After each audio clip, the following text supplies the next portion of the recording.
how biofeedback training can calibrate your sensory perception of multidimensional realities. Stop scrolling for a second and just listen. What do you hear right now? The hum of your computer? Distant traffic? Now, what if I told you that's only a tiny fraction of what's actually there? That your brain is actively hiding most of reality from you?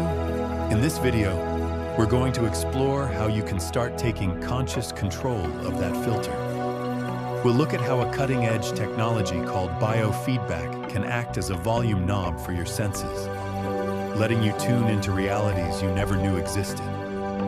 This isn't science fiction. It's a journey into the real, untapped potential of your own mind. Section 1. Your brain, the ultimate reality filter.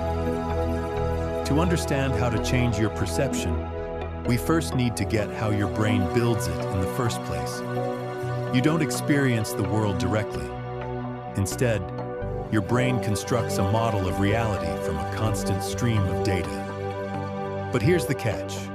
It's way too much data. To keep you from being completely overwhelmed, your brain has to pick and choose.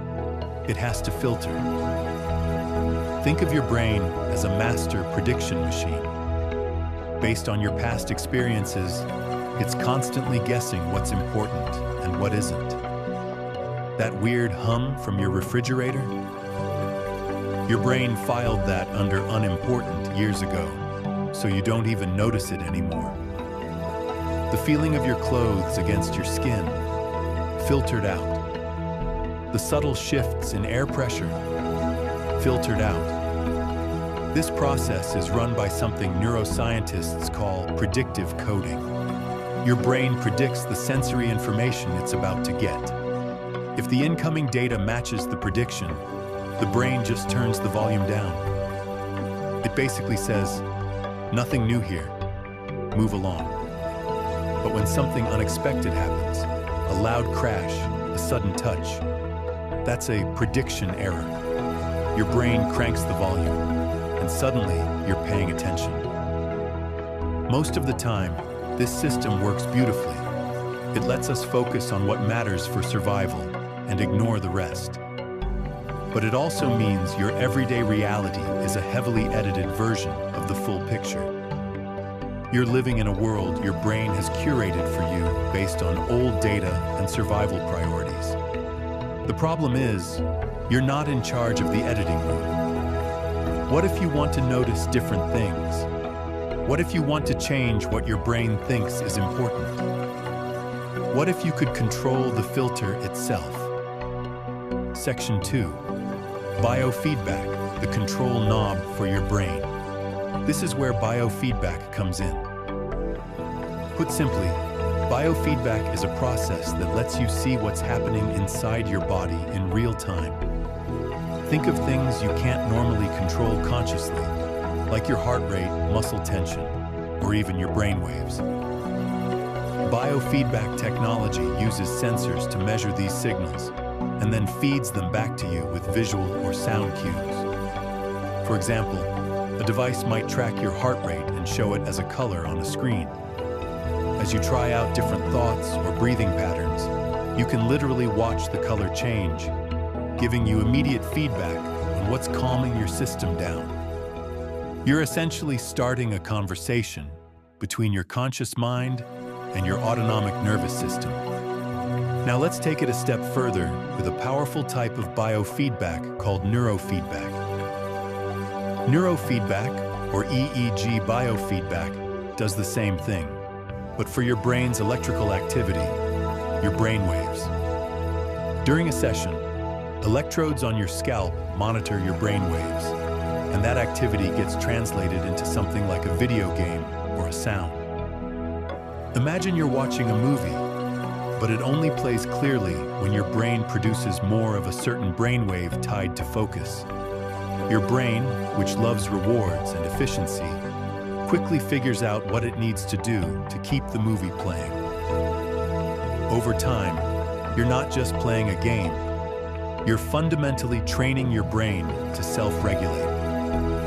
You're building new neural pathways by taking advantage of the brain's natural ability to change and adapt, a principle we call neuroplasticity. It's like a gym for your brain, where you can strengthen the circuits for focus, calm, or in our case, sensory awareness.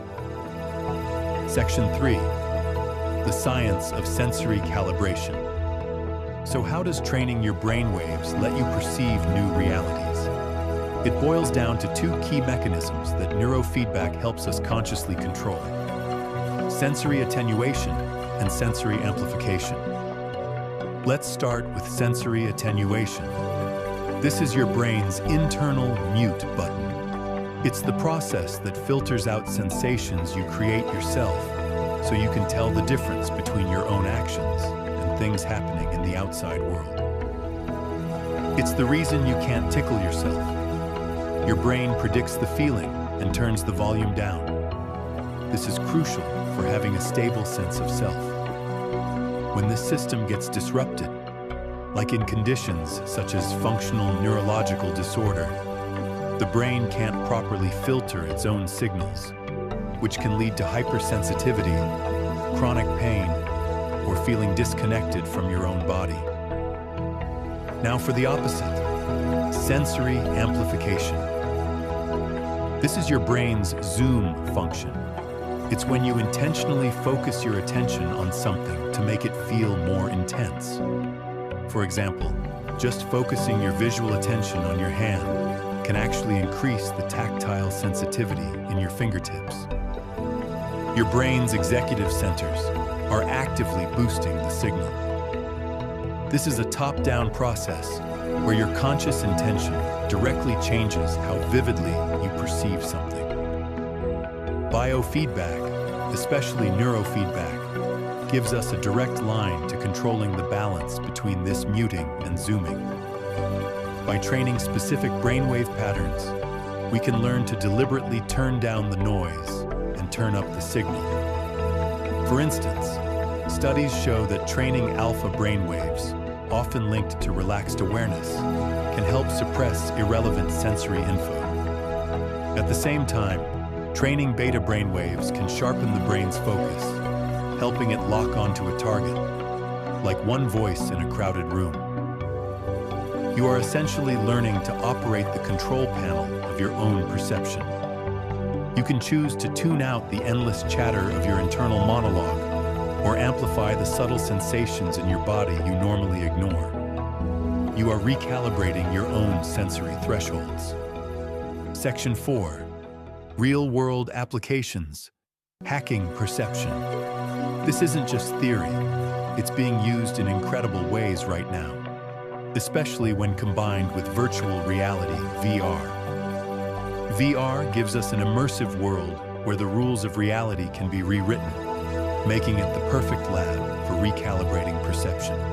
Take patients with functional neurological disorder, FND, who might have limb weakness without a clear physical cause. Their brain's predictive model is stuck, telling them the limb won't work. In a groundbreaking approach, researchers are using VR with haptic feedback robots. The patient sees their virtual limb moving perfectly, while the robot provides supportive physical feedback. This floods the brain with new data that goes against its faulty prediction. The VR world, adjusted in real time by the patient's own body signals, becomes a powerful form of biofeedback that helps them retrain their brain to perceive their own body correctly again. It's also a powerful tool for sensory processing disorders, where people feel constantly bombarded by everyday life. In a clinical setting, VR can simulate a busy street. Using biofeedback sensors to track stress levels, the virtual world can adjust in real time. If the person gets overwhelmed, the scene can simplify, or calming sounds might fade in. This lets them safely practice self-regulation, learning to manage their sensory input before it gets to be too much. But it goes way beyond clinical use. Neurofeedback is used by artists, athletes, and executives to get into that peak performance state we call flow. By by learning to guide their brains into specific states. They can boost focus, creativity, and calm under pressure. It's also being used to deepen meditation. Instead of just trying to focus on your breath, neurofeedback can give you a real-time signal, like a gentle chime, that lets you know when your mind has wandered, helping you sustain your attention and get into deeper meditative states faster. The main idea here is that your brain isn't fixed. It's a dynamic, adaptable system, and with the right tools, you can learn to guide it. I want you to try a super simple version of this right now. Close your eyes for a second. Instead of trying to block things out, just choose one sense to amplify. Maybe it's the feeling of the air on your skin. Direct all of your focus there. Try to notice the subtle temperature changes, the movement, the pressure. You're now manually doing what neurofeedback trains the brain to do automatically. Let me know in the comments what you noticed. What sensation did you choose to amplify? The dawn of neurocivilization. We are at the beginning of a huge shift in how we understand consciousness. For all of history, our inner world, our thoughts, feelings, perceptions, has been a black box. Technology was always something that happened outside of us. But now, for the first time, tech is holding up a mirror to the mind itself. It's moving inward. Learning to calibrate your sensory perception is about more than just managing stress or improving focus. It's about reclaiming your own experience of reality. The multidimensional realities in this video's title aren't about sci-fi travel to other dimensions. They're about accessing the dimensions of reality that are already here, right now, but have been filtered out by your automated brain. This could mean a deeper awareness of your body's internal state, known as interoception. It could be a heightened sensitivity to the emotional states of others. It could be that profound sense of connection that long-term meditators talk about. By learning to adjust the sensory volume knob, you can start to explore these uncharted territories of your own consciousness. These tools are becoming more accessible, moving from clinics to consumer devices you can use at home. This isn't about becoming superhuman. It's about becoming fully human. It's about gaining the freedom to choose what you pay attention to, and in doing so, choosing the reality you want to inhabit. The quiet revolution is here, and it's happening inside our own minds.